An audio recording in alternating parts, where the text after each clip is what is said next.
pour le coup, bah, justement, tu parlais du Covid tout à l'heure, il y a eu ce grand bouleversement. C'est-à-dire qu'avant, on allait tous au bureau, on s'asseyait quasiment toujours à la même place.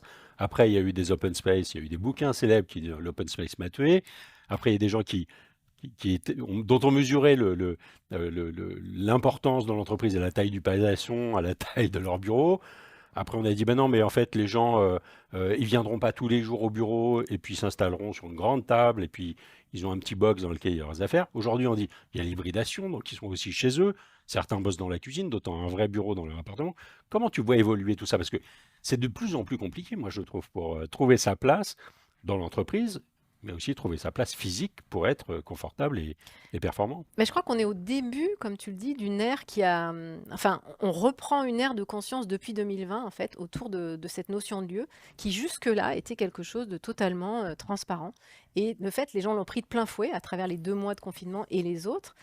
Et aujourd'hui, on est, je trouve, sur une espèce d'époque un peu hybride de défrichage où on s'installe, où on commence à se dire, bah, tiens, on pourrait peut-être se faire aider, accompagner pour mieux comprendre comment gérer cet espace.